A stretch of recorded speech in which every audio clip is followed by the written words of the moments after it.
Which oppression was worse, the oppression of women or the oppression of African Americans or blacks? They used to eat us. Really? Wait, what? Eat? African Americans were eaten. Do they not teach this? They were eaten, Do you turned think into there was furniture. widespread cannibalism in the United States? In This was with a specific lady in New Orleans, and she I know who you're talking about. Wait, hold on. One example of cannibalism is not evidence of widespread. They used to skin us and make leather out of it. Like, why is that even a question? I think he's saying because you're only pointing to like one example. It's not one example. 1837 on the Portuguese slave ship, the Aragante, the captain killed an enslaved man, cooked him, and made the other enslaved people eat him. And the crew ate the organs. In 1831, after Nat Turner's rebellion, they desecrated his body after his execution, and then some sources state that they boiled down his body to a medicinal substance for white people to consume as an act of final triumph.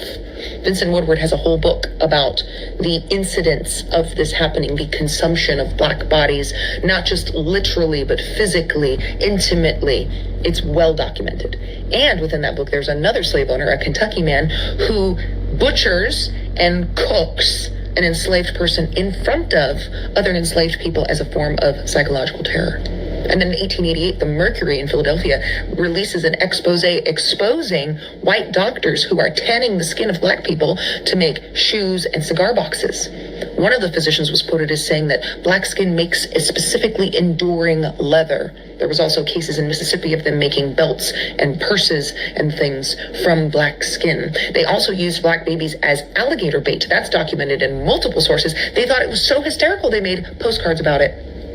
Would use them as bait to hunt alligators, or would just feed them to alligators. If you really want to go for a wild ride and you can stomach the truth, Thomas Thistlewood's diaries, called the Thomas Thistlewood Papers or the Thistlewood Papers, the slave owner himself kept a documented, detailed diary of all of the torture he inflicted on his slaves, including 3,800 cases plus of SA against black women, probably one of the most common crimes across the slave trade against black women.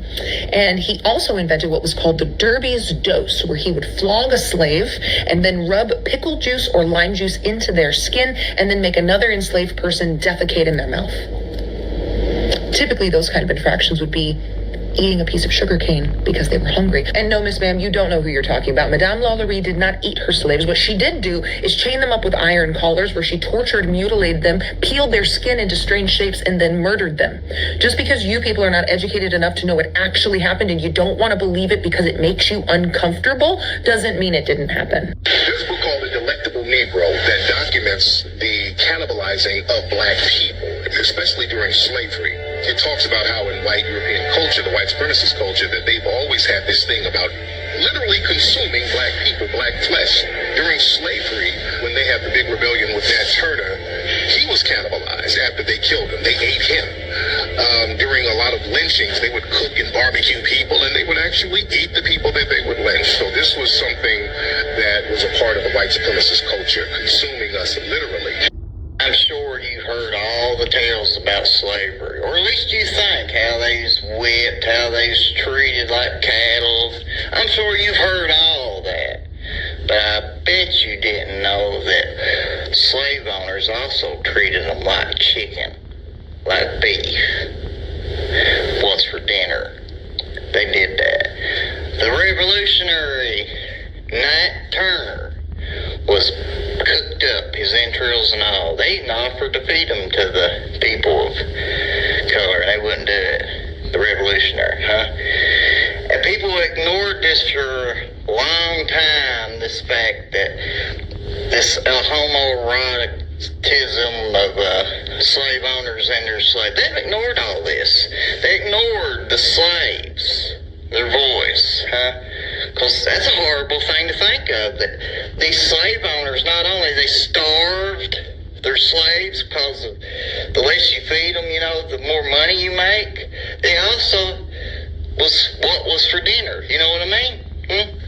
You don't hear none of this. How they looked down, there's a sexual innuendo. Homosexuality was also a thing back in them days.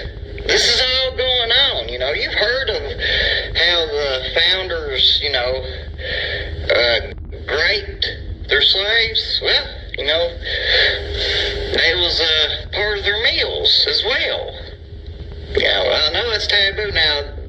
That was just the culture back in them days. But this fella here, I'll put up his book here. He goes into it, and he's this scholar, academic, the original author is passed, but this was his life's work right here. He wanted to show the cruelty and the inhumanity of it. Even abolitionists had a ship, I think, up there in New England, whaling ship, and they had to eat a cup of their of color on that ship. You know, they just didn't see much wrong with it back in 1800s. So yeah, this is stuff you don't hear about the slave trade. This is stuff that's, you know, mum's the word, so to speak, but it was a horrible thing. That's why we need to eliminate it in the carceral system, because they used them to come up with these medical procedures for women and men. You know, medical apartheid was a thing. That's how we learned a lot of procedures and come up with all these vaccines, is treating people of color, slaves, like guinea pigs. I mean, it's just plumb horrible what we done to them, that race of people back in them days, and still do today. It was disgusting to watch as young people climbed on top of a car in the parking lot of